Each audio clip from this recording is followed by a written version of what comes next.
নমস্কার, রাজামনের রাজকাহিনীর আরও একটা ব্লগে সবাইকে জানাই সুস্বাগতম। আজকের এই ব্লগটা আমি একটা ছোট্ট ব্লগ করব, কেননা আজকে আমার খুব স্পেশাল একটা মোমেন্ট তোমাদের সাথে শেয়ার করব। আর এর জন্য অতি অবশ্যই ধন্যবাদ জানাবো প্রিন্সকে। আমরা যখন নবদ্বীপ গেছিলাম তখন দেখেছিলাম গোপালকে সাজাচ্ছে, তো সেটা দেখে প্রিন্সের খুব ভালো লেগেছিল।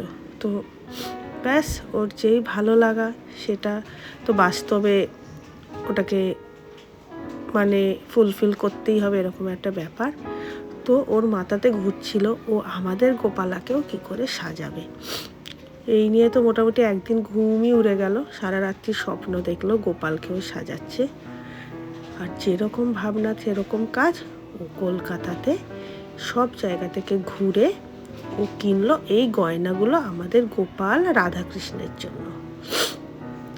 আর এত সুন্দর সুন্দর গয়না, কি বলবো, সোনাকেও হার মানায়। আমরা তো মধ্যবিত্ত পরিবার থেকে বিলং করি, এত সোনা দিয়ে তো কিনতে পারি না, বা সেই ক্ষমতা নেই। যদি কোনোদিনও সেই ক্ষমতা থাকে তাহলে নিশ্চয়ই গোপালের জন্য এরকম সোনারই বানিয়ে দেবো, কিন্তু যতক্ষণ না হয় ততক্ষণ নয় এইরকমভাবেই সাজিয়ে দিই গোপালকে। আর এত সুন্দর সুন্দর ডিজাইন, কি বলবো, পুরো মনটা মানে কেড়ে নিয়েছিল। আর দেখো, এটা হচ্ছে টিকলি রাধার, আর এই যে হারটা এটাও হচ্ছে রাধার, এইটা হচ্ছে কানের দুল, আর এটা হচ্ছে হাতের বাউটি মতো, আর ওইটা যেটা দেখছো গোল মতো ওটা চূড়, এটাও কানের দুল। এত সুন্দর মন কাড়া ডিজাইন, কি বলবো। আর সকাল থেকেই প্রিন্স পড়ে গেছে ঠাকুরকে সাজাতে, কালকে কিছুটা সাজিয়ে রেখেছিল, আবার বাকিটা আজকে সকালে ও সাজাচ্ছিল।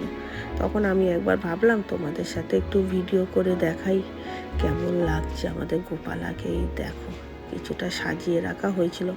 যে গলার হারটা দেখছো, এটা আমরা নবদ্বীপ থেকে এনেছিলাম। আর এই যে চশমা টশমা পরে রেডি, আর ওইখানে অ্যানিও উঠে বসে পড়েছে। ও ছাড়বে না, যেখানে আমরা সেখানেও। তবে আমি ওকে মানা করি না, কেননা জীব সেবাই প্রকৃত সেবা। ও তো আমাদের কন্যা সম, তো ওকে আমি কি করে বলেছি এই ঘর থেকে যা। আর এই দেখো, ও কিন্তু কখনো গোপালের কাছে থাকলেও না ও জিভ দিয়ে চাটে না কিছু, একটু কাছ থেকে দেখলো ব্যাস হয়ে গেল। আর আমাদের গোপালকে দেখো, যেন মনে হচ্ছে রূপটা ফিরে এসেছে, মানে মনোমুগ্ধ করে আমি তাকিয়ে আছি গোপালের দিকে। যেমন করে ঠিক নবদ্বীপের ওই ইচ্ছে পূরণ গোপালের দিকে তাকিয়েছিলাম, ঠিক সেরকম করে যেন মনে হচ্ছে আমাকে বলছে এই তো আমি এসে গেছি। দেখো, মোটামুটি রেডি, মাথায় চুলটা পরিয়ে এই হারটাও মাথায় পরিয়ে দেওয়া হলো। কেমন লাগছে আমাকে কিন্তু অতি অবশ্যই জানিও। আর ফাইনাল লুক কেমন হলো গোপালের এক্ষুনি দেখাচ্ছি, তার জন্য একটু হোল্ড করতে হবে। এই দেখো ফাইনাল লুক আমাদের গোপালের। যদিও এটাকেও সেট করতে একটু সময় লেগেছে, কেননা সুন্দর করে না সাজালে নিজের মনেও একটা খুঁতখুত থাকে না। আমরাও তো সুন্দর করে না সাজলে মনের মধ্যে খুঁতখুত করি, ঠিক তেমন এই পালকটাকে নিয়ে হয়েছিল বড় ঝালা। কোথায় লাগাবে, কোথায় দিলে সুন্দর লাগবে, সেটা আর প্রিন্স কিছুতেই ভেবে উঠতে পারছে না।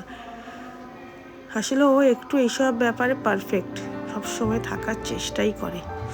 আমার একটু ধৈর্য কম, কিন্তু ওর বিশাল ধৈর্য এই ব্যাপারে। ব্যাস, গোপাল চলে এসেছে সিংহাসনে, আর সব কিছু রেডি। এই হচ্ছে আমার গোপালের ফাইনাল লুক। তাহলে এইটুকুনি।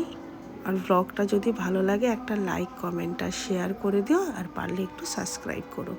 আর আমার গোপালকে কেমন লাগছে জানাতে কিন্তু ভুলো না। টাটা।